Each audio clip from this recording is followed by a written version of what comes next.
Salut à tous, c'est Greg Speedcubing et aujourd'hui on est 2 jours avant les championnats du monde de Rubik's Cube à Paris. Et aujourd'hui c'est le dernier épisode des Main Event, Main Espérance plus des pronostics. Et du coup c'est le dernier jour et on va parler de l'event le plus important. Et donc l'event le plus important c'est bien sûr le 3x3. Donc là il y a beaucoup de choses à dire sur le 3x3, autant au niveau des espérances et autant au niveau des pronostics. Donc déjà, en fait, celui que je vais utiliser, c'est le Moyu magnétique, le Moyu Weilong GTS 2 M.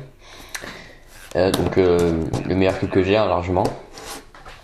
Donc c'est sûr que je vais utiliser lui, ça c'est sûr. Donc en noir comme ça. Ensuite au niveau de mes espérances, alors là c'est un peu plus compliqué. Donc en fait, on va commencer par l'AVG on va dire. Donc en fait, pour l'instant, mon PB AVG en compétition, c'est 11,55 je crois. Alors j'aimerais bien déjà faire mieux que ça, c'est-à-dire sub 11,5 on va dire. Ça serait vraiment bien. Mais après, je sais que à la dernière compétition que j'avais fait, j'avais loupé de peu le sub 11. Parce que j'avais fait un 14 qui comptait, parce que je m'étais loupé. Et du coup, je pense que je suis capable de faire sub 11 en compétition on va dire. Enfin, pas chez moi, je suis pas capable de faire sub 11 chez moi, mais je suis capable de faire sub 11 en compétition. Et du coup je pense que c'est possible que je le fasse. Surtout qu'en fait j'espère passer au moins un round. Parce que le round est, normalement il est à peu près à 12 secondes à dire. Et normalement ça devrait peut-être aller à peu près. Même si ça reste extrêmement compliqué hein. Puis à demi-finale je peux même pas espérer, c'est impossible. Mais voilà, donc passer un round et sub 11 ça serait vraiment le pied.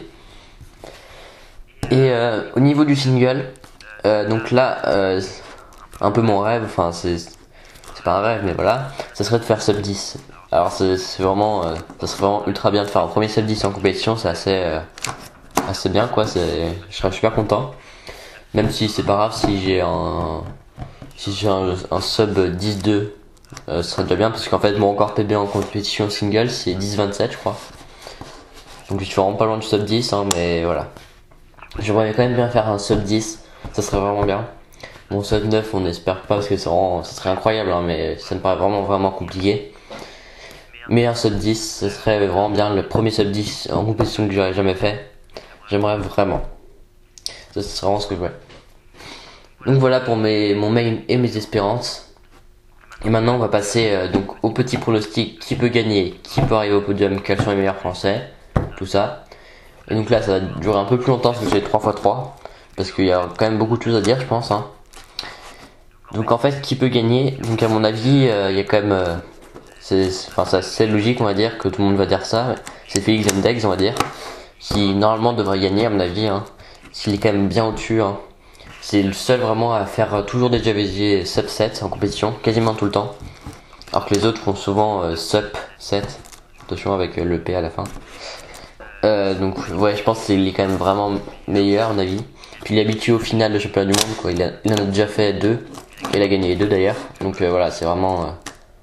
Je pense qu'il est quand même vraiment au-dessus. Hein. C'est voilà. Et après derrière, donc là il y a déjà beaucoup plus de monde pour les autres places. Donc je pense pour la deuxième place, à mon avis ça va être Max Park, parce que Max Park en ce moment il s'améliore à fond, il est vraiment super fort. Il a battu des records du monde d'AVG, d'autres records du monde d'autres events, tout ça, de OH. Et du coup il est vraiment très bon. Donc lui il fait aussi souvent des AVG sub 7.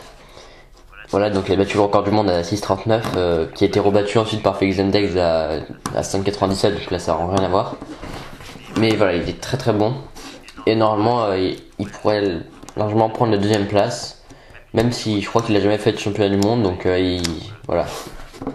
Sûrement ça change un peu, donc voilà, je pense à mon avis.